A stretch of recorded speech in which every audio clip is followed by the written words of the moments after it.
আসসালামু আলাইকুম শিক্ষার্থীরা, কেমন আছো সবাই? আশা করি সবাই ভালো আছো এবং তোমাদের দোয়ায় মহান আল্লাহ তাআলা অশেষ রহমতে আমিও ভালো আছি। গত 4 মাস যাবত আমাদের এই নলেজ লার্নিং সেন্টার ইউটিউব চ্যানেলে কোনো ভিডিও দেওয়া হয়নি। এর পেছনে বেশ কিছু কারণ ছিল। তার মধ্যে সবচেয়ে বড় কারণ হচ্ছে ব্যস্ততা।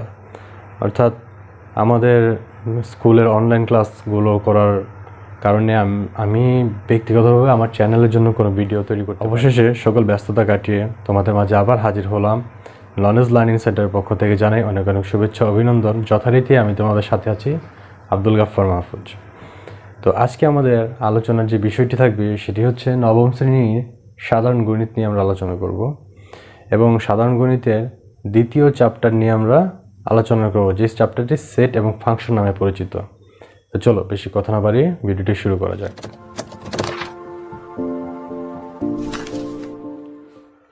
তো প্রিয় শিক্ষার্থীরা, তোমরা এখানে দেখতে পাচ্ছ আমি লিখে রেখেছি দ্বিতীয় অধ্যায় সেট এবং ফাংশন। অর্থাৎ আজকে আমাদের আলোচনার বিষয় হচ্ছে নবম শ্রেণীর সাধারণ গণিতের দ্বিতীয় অধ্যায়, তো দ্বিতীয় চ্যাপ্টার সেট এবং ফাংশন নিয়ে।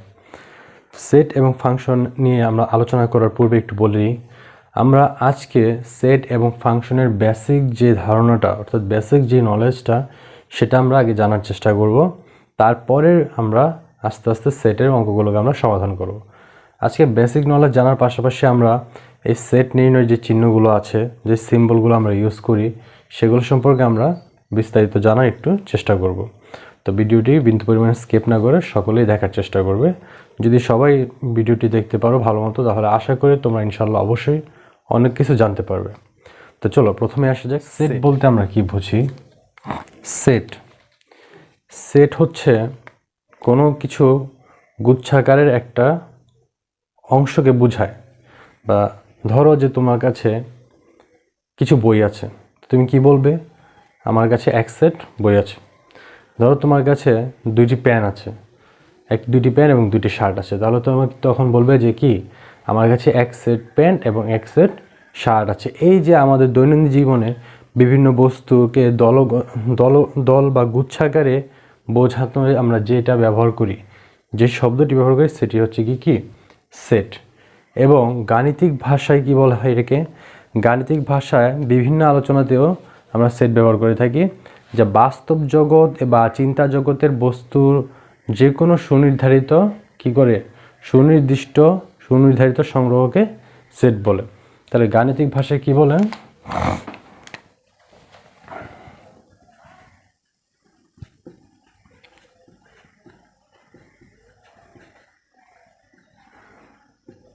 গাণিতিক ভাষায়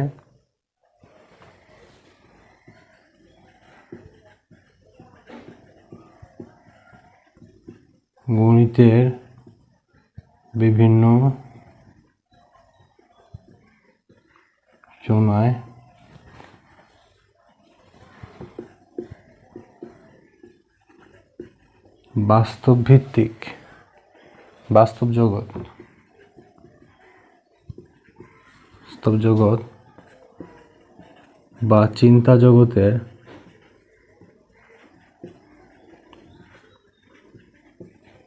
আলোচনায় বাস্তব জগৎ বা চিন্তা জগতের বস্তুর যে কোনো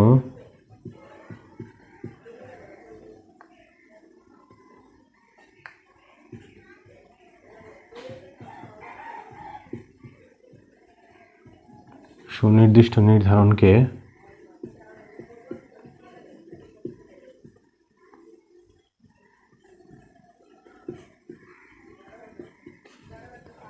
সেট বলে। তাহলে শিক্ষার্থীরা, আমরা সেটের সংজ্ঞাটা কি পেলাম? গাণিতিক ভাষায় গণিতের বিভিন্ন আলোচনায় বাস্তব জগৎ বা চিন্তা জগতের বস্তু যে কোনো সুনির্দিষ্ট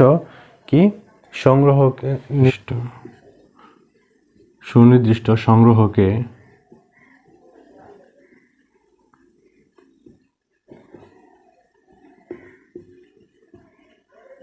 সেট বলে। তো প্রিয় শিক্ষার্থীরা, আমরা এখানে সংজ্ঞাটা কি পেলাম সেটের? গাণিতিক ভাষায় যে সংজ্ঞাটা পেলাম সেটা হচ্ছে, গাণিতিক ভাষায় গণিতের বিভিন্ন আলোচনায় বাস্তব জগৎ বা চিন্তা জগতের বস্তুর যে কোনো সুনির্দিষ্ট সংগ্রহকে কি বলে? সেট বলে। এখন এখানে সুনির্দিষ্টভাবে অন্তর্ভুক্ত বলতে বোঝাচ্ছে কি? কোন উপাদানটা আছে বা কোন উপাদানটা নেই সেটাকে একবার অ্যাকুরেটলি আইডেন্টিফাই করে দেওয়া, যে এটা এখানে আছে, এটা এখানে নেই। এই যে সুনির্দিষ্টভাবে বোঝায়।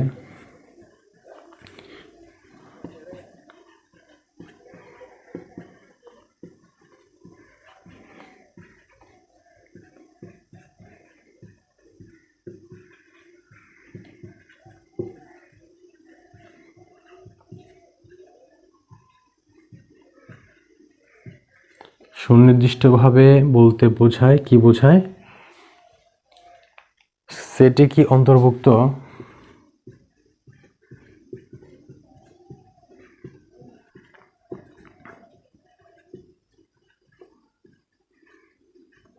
বা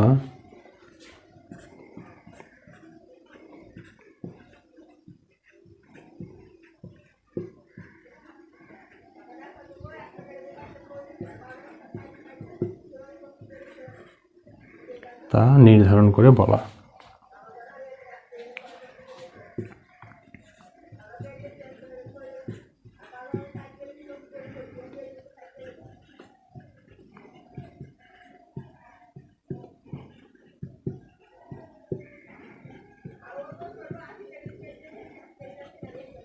তাহলে এই যে সুনির্দিষ্ট, আমার এখানে যে সুনির্দিষ্ট সংগ্রহ কথাটা কি লিখেছিলাম, এটার ব্যাখ্যাটা হচ্ছে এটা।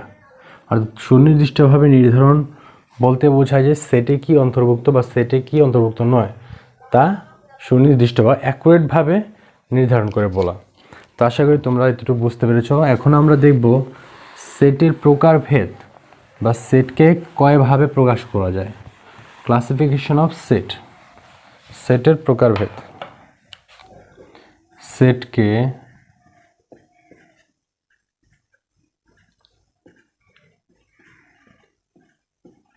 সাধারণত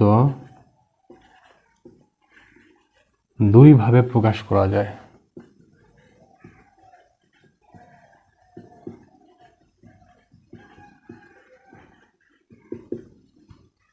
যথা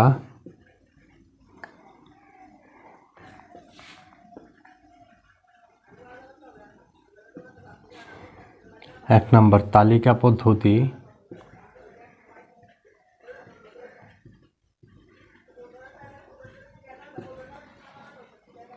আর 2 নম্বর হচ্ছে সেট গঠন পদ্ধতি।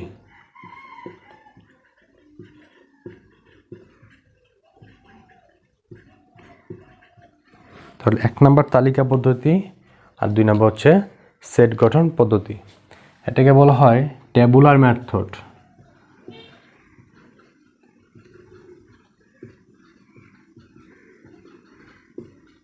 টেবুলার মেথড, এটাকে বলা হয় সেট বিল্ডার মেথড।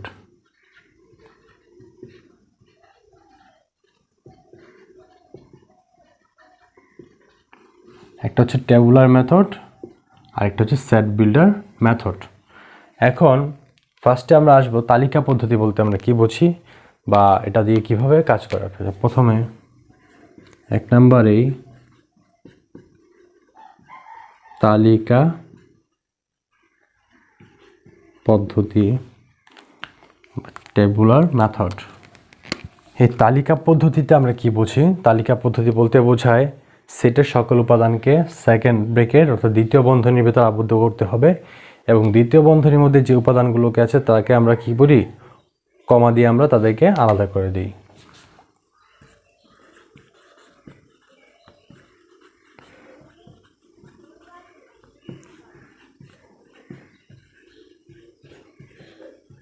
গঠিত সেটকে দ্বিতীয় বন্ধনী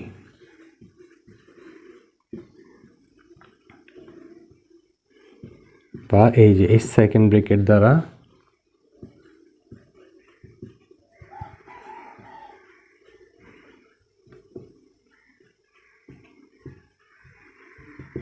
একটা কথা বলে রাখা ভালো, শুধু যে তালিকা পদ্ধতিতে সেকেন্ড ব্রেকেট দিয়ে প্রকাশ করে তা নয়, যত রকমের সেট আছে সবগুলো সেটকে আমরা সেকেন্ড ব্রেকেট দ্বারা প্রকাশ করি বা সেটের প্রথমে এবং শেষে আমাদের সেকেন্ড ব্রেকেট মাস্ট বি দিতে হবেই, এটা কম্পালসারি, এটা দেওয়া লাগবেই।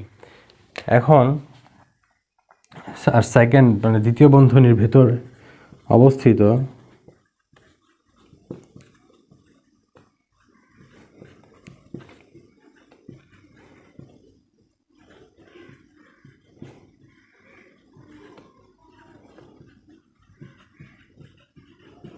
উপাদানসমূহকে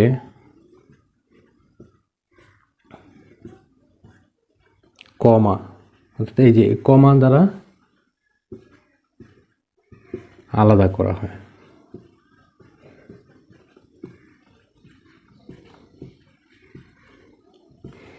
আশা করি তোমরা তালিকা পদ্ধতি বুঝতে পেরেছ। আমরা এখন একটা উদাহরণ দিয়ে ডাইরেক্ট বুঝিয়ে দেব। যেমন এক্সাম্পল, ধরো এ সমান লিখলাম 1 2 3 4 5 6, তাহলে এটা হচ্ছে আমার তালিকা পদ্ধতি। তারপরে বি সমান আমরা যদি বয় যদি লিখি তাহলে কমা দিয়ে কি আসে, বি ও ওয়াই, বয়। একটা জিনিস লক্ষ্য রাখো, বয়ের প্রত্যেকটার মাঝে কিন্তু কি আছে, কমা আছে, অর্থাৎ একে দিয়ে আমরা ভাগ করে দিছি। এবং আমরা আরেকটা দেখি, C equal to 1 2 3 4 5 up to infinite dot dot.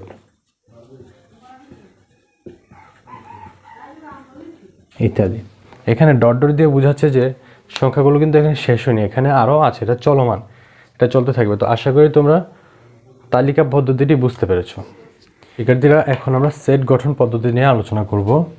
আমরা এটাকে মুছে দিই।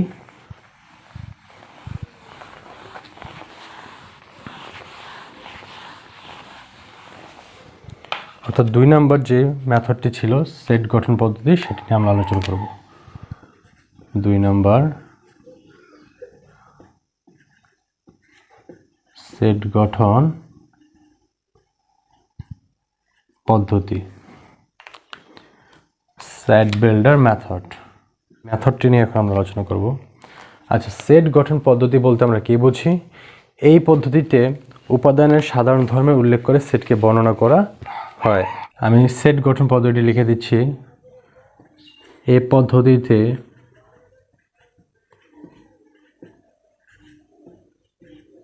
সেটের উপাদানের সাধারণ ধর্ম উল্লেখ করে বা সাধারণ ধর্মের উল্লেখ করে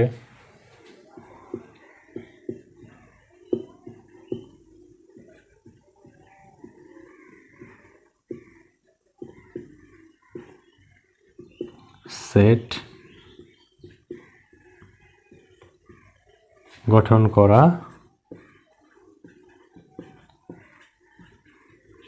হয়।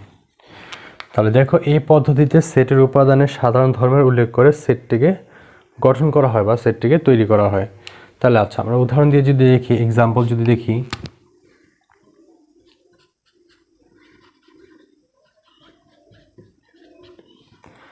এক্সাম্পল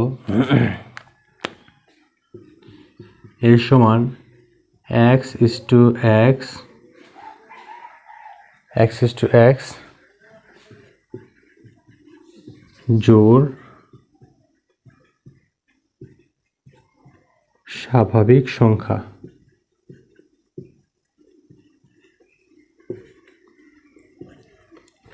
আচ্ছা, এখন হয়তো তোমাদের একটু কনফিউশন আছে যে এটা কিভাবে আসলো বা জোড় স্বাভাবিক সংখ্যা আমরা কিভাবে করলাম। এর অর্থ, এক্সাম্পলের অর্থটি দাঁড়ায়,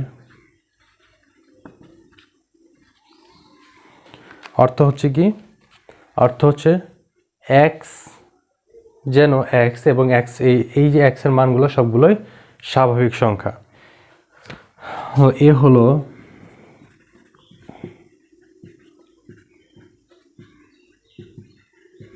সকল স্বাভাবিক জোড় সংখ্যার সেট।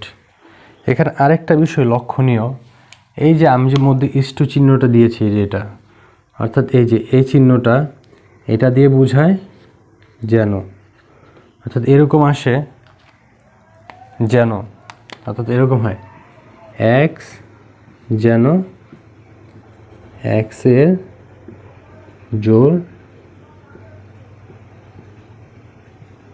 স্বাভাবিক সংখ্যা। উদাহরণটা হচ্ছে এরকম, অর্থাৎ এই যে ইস টু, এটা দিয়ে বোঝাচ্ছি কি এক, যেন এইটা দিয়ে বোঝায় যেন, মানে এমন যেন বা এরকম, মানে যেন অর্থাৎ এটার এরকম, এটার সাথে ওইটা কম্বিনেশন বা মিলে গেছে এরকম হয়। আচ্ছা, যেহেতু এই পদ্ধতিতে সেটের উপাদান নির্ণয়ের নিয়ম বলে দেওয়া হয়, এই জন্য একে রুল মেথডও বলা হয়। আচ্ছা, আশা করি তোমরা সেট গঠন পদ্ধতিটি বুঝতে পেরেছ। শিক্ষার্থীরা, এখন আমরা আলোচনা করব সসীম সেট নিয়ে। সসীম সেট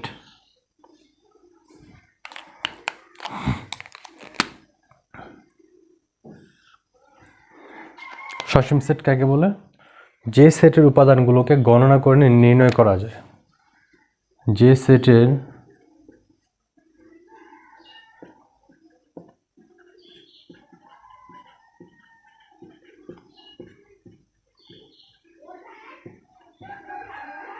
সমূহকে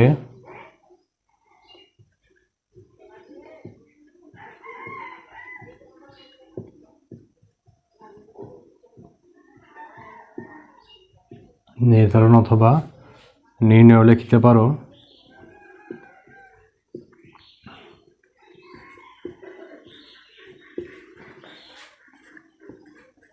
তাকে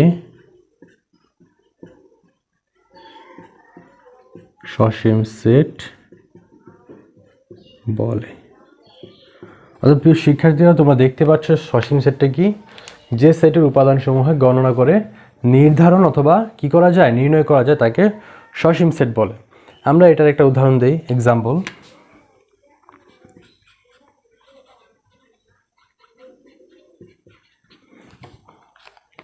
যেমন এই সেট যদি লিখি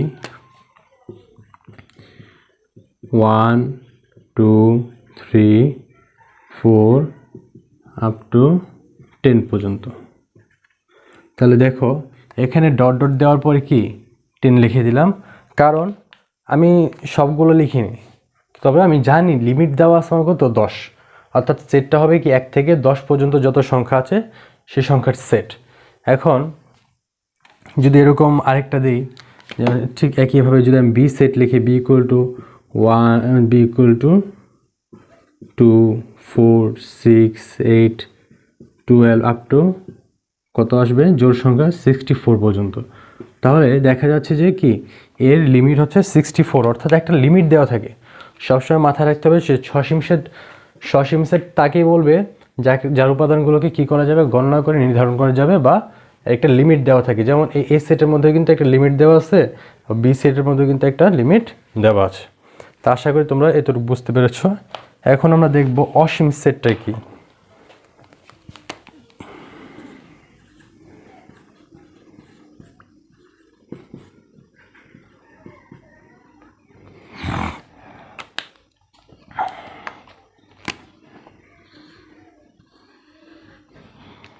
অসীম সেট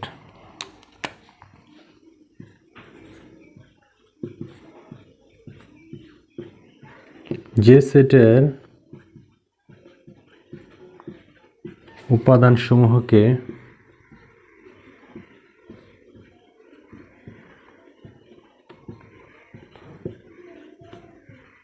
গণনা করে নির্ধারণ অথবা নির্ণয় করা যায় না, তাকে অসীম সেট বলে। অর্থাৎ তোমরা একটু ভালো মতো খেয়াল করে দেখো, অসীম সেটটা কিন্তু সসীম সেটের ঠিক বিপরীত। অর্থাৎ কি করা যায় না, উপাদানগুলোকে গণনা করে নির্ধারণ করা বা নির্ণয় করা যায় না। যেমন সকল স্বাভাবিক সংখ্যার সেট, এক্সাম্পল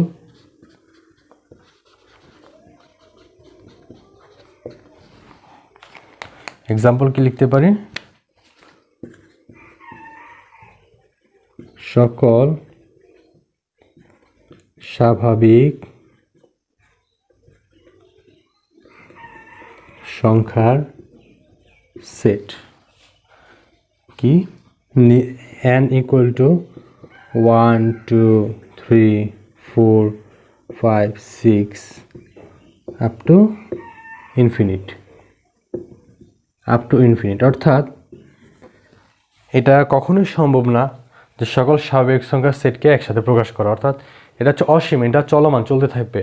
কারণ তুমি 1 2 3 4 এগুলো দিয়ে এরকম কয়েকশো লক্ষ কোটি তুমি সংখ্যা তৈরি করতে পারবে। শিক্ষার্থীরা, আশা করি তোমরা অসীম সেটটি বুঝতে পেরেছ। আচ্ছা, এবং মনে রাখতে হবে এই সকল স্বাভাবিক সংখ্যার সেটই হচ্ছে অসীম সেট। আমি এখানে একটু লিখে দিই মনে রাখার বিষয়। সকল স্বাভাবিক সংখ্যার সেট হলো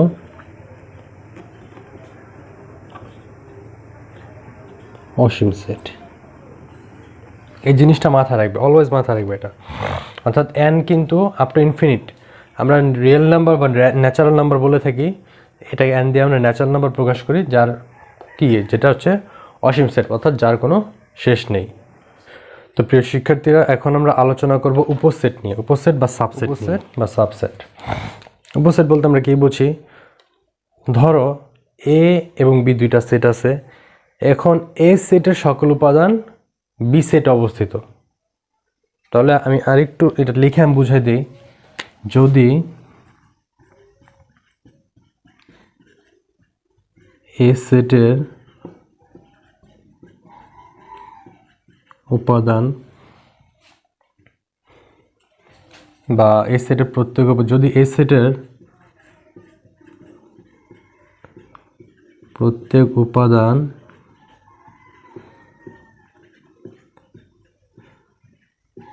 b সেটে বিদ্যমান থাকে,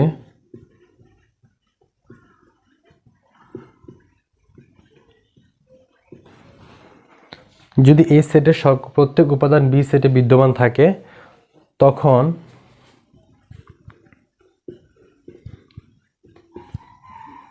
a কে b এর উপসেট বা সাবসেট বলে। আশা করি তোমরা সংজ্ঞাটি বুঝতে পারছো। যদি a সেটের প্রত্যেক উপাদান b সেটের মধ্যে বিদ্যমান থাকে, তখন a সেটকে কি b এর উপসেট বা সাবসেট বলে। উদাহরণ যদি আমরা দিতে চাই তাহলে কি,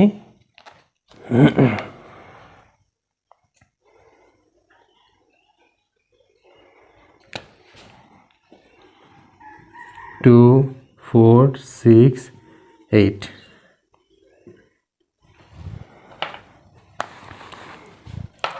আচ্ছা, সাবসেট বলে। তো সাবসেটকে একে প্রতীকে লেখা যায়। কীভাবে প্রতীকে লেখা হয় সাবসেটকে? অর্থাৎ এইভাবে লেখা হয়, a subset equal b।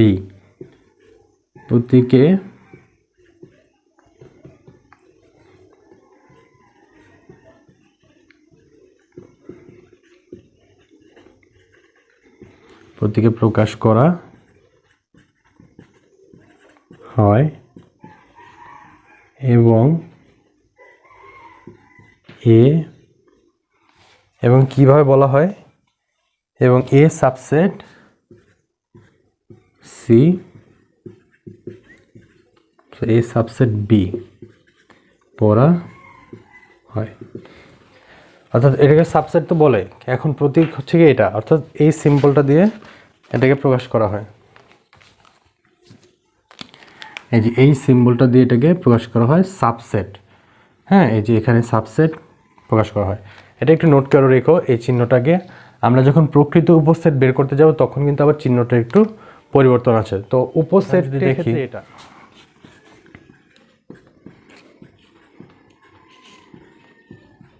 a সমান 2 4 6 8 এবং b সমান যদি হয়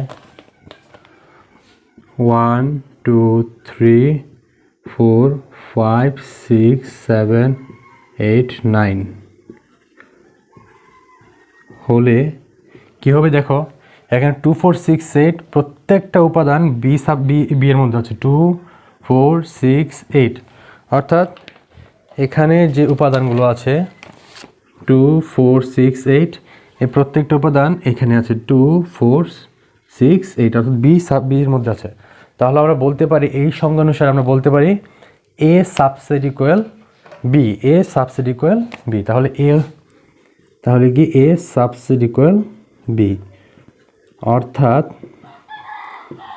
এ সেট বি সেটের কি উপসেট। আশা করি তোমরা এটা বুঝতে পেরেছো। এখন আমরা আলোচনা করব প্রকৃত উপসেট নিয়ে, বা প্রকৃত উপসেটটা কি। প্রকৃত উপসেটটি হলো যদি এ সেটের সকল উপাদান বি সেটে বিদ্যমান থাকে কিন্তু বি সেটের অন্তত একটি উপাদান কি থাকে, একটি উপাদান থাকে যা এ সেটে নেই, তাকে কি বলা হয়, প্রকৃত উপসেট। যদি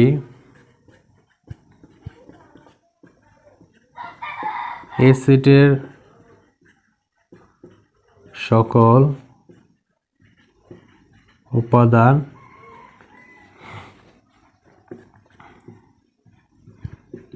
বি সেটে থাকে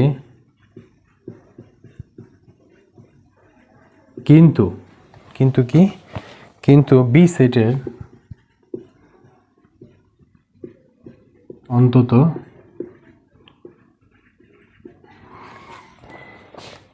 একটি উপাদান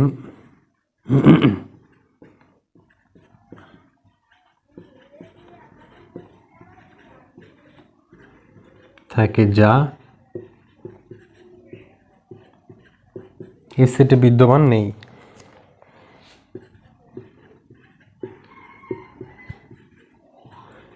তাকে প্রকৃত উপসেট বলে। তখন এ কে বি এর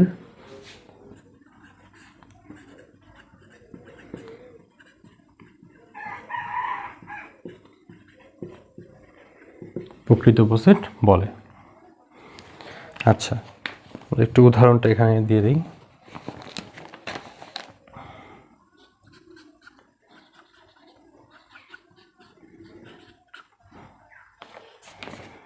এক্সাম্পল যদি আমরা দিতে চাই,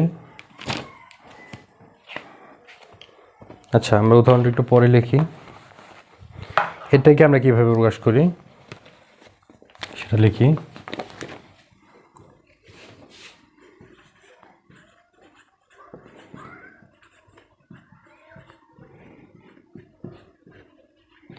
প্রকৃত উপসেটকে এ সাবসেট বি দ্বারা বা বি প্রতীক দ্বারা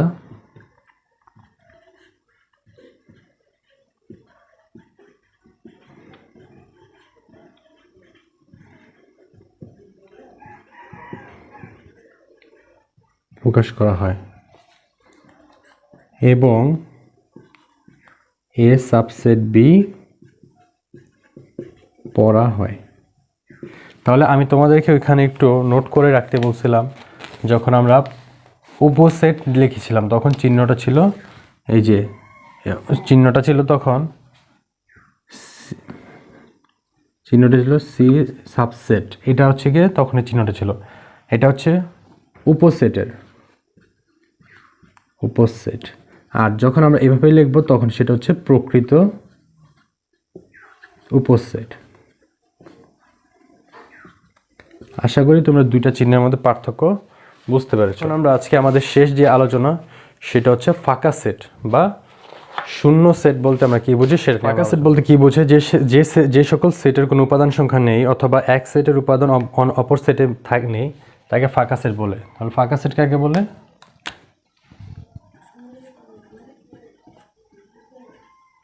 যে সেটে কোনো উপাদান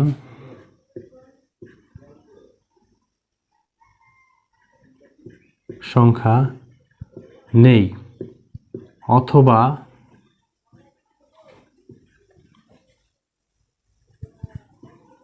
এক সেটের উপাদান অন্য সেটে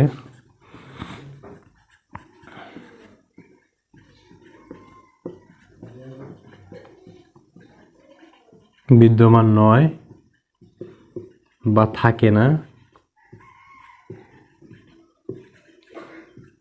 তাকে ফাঁকা সেট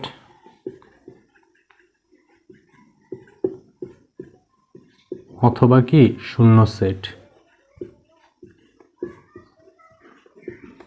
সেট বলে। ফাঁকা সেটকে কি দিয়ে প্রকাশ করা হয়?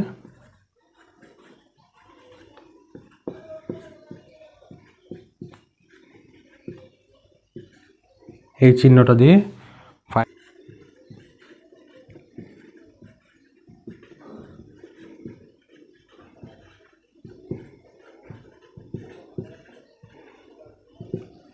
করা হয়। তাহলে আমি একটু এখানে আন্ডারলাইন করে দিই, এই যে এই চিহ্নটা দিয়ে, অর্থাৎ এই চিহ্নটা দিয়ে আমরা ফাঁকা সেটটাকে গ্রহণ করে থাকি। তো ফাঁকা সেট কাকে বলে? যে সেটে কোনো উপাদান সংখ্যা নেই অথবা এক সেটের উপাদান অন্য সেটের উপাদানে বিদ্যমান নয় তাকে ফাঁকা সেট বা শূন্য সেট বলে। আর ফাঁকা সেটকে এই যে ফাই চিহ্নটা দিয়ে প্রকাশ করা হয়। আমরা একটা এক্সাম্পল দিলাম, ক্লিয়ার হয়ে যাব। এখানে এক্সাম্পলটা লিখে নিই। আচ্ছা, ধরো এ সেট সমান কি আছে, ধরি এ সমান 1 2 3 4 আর বি সমান দেওয়া আছে 5 6 9 10। তাহলে এখন আমি যদি দুইটার মধ্যে মাল্টিপ্লাই করি, দুইটার মধ্যে যদি কমন নেই বা ইউনিয়ন যদি করি, তাহলে এদের মান আসবে কি আমার? তখন আসবে এদের মান আসবে এরকম ফাঁকা। কারণ দেখো, এইটার উপাদান আর এটার উপাদান কোনোটাই কিন্তু এক না, একটাও কিন্তু মিলে না। আর যেহেতু মিলে না বা বিদ্যমান নেই, সেহেতু এটা একটা ফাঁকা সেট। তো আশা করি শিক্ষার্থীরা তোমরা ফাঁকা সেট বুঝতে পেরেছো, এবং এতক্ষণ আমি যতটুকু আলোচনা করলাম আমি চেষ্টা করছি তোমাদেরকে বোঝানোর জন্য। তো আশা করি তোমরা সবাই বুঝতে পেরেছো জিনিসগুলো, এবং আগামী ভিডিওতে আমরা আলোচনা করব আমাদের বাকি যে টপিকসগুলো আছে, যেমন সার্বজনীন সেট, তারপরে তোমার ইউনিয়ন, ইন্টারসেকশন, তারপরে এই কমপ্লিমেন্ট, এগুলো নিয়ে আমরা আলোচনা করব এবং গাণিতিক সমস্যাগুলোকে সমাধান করার চেষ্টা করব, বা সার্বিক সেট যেটাকে বলা হয় ইউনিভার্সাল সেট, সেটাকে আমরা সমাধান করার চেষ্টা করব। তো আশা করি ভিডিওটি তোমাদের ভালো লেগেছে। যদি ভিডিওটি ভালো লাগে তাহলে অবশ্যই একটি লাইক এবং শেয়ার করে এবং কমেন্ট করে আমাকে জানাবা যে তোমাদের ভিডিওগুলো কেমন লাগলো। যদি ভিডিও আরও ইমপ্রুভ দরকার হয়, আমি অবশ্যই তোমাদের সাজেশন গ্রহণ করব, কারণ আমিও তোমাদের কাছ থেকেই শিখি। তোমাদেরকে যেমন আমরা শিখাই, ঠিক আমরাও কিন্তু তোমাদের কাছ থেকেই শিখি। তো আমার যদি কোনো ভুল ত্রুটি হয়ে থাকে তাহলে অবশ্যই সেটা আমাকে ধরিয়ে দিবে। পরিশেষে সবার মঙ্গল কামনা করে মহান আল্লাহ তাআলার কাছে তোমাদের জন্য, সবার জন্য দোয়া করে ভিডিওটি এখানে শেষ করছি। আসসালামু আলাইকুম রহমতুল্লাহি ওয়া বারাকাতুহু।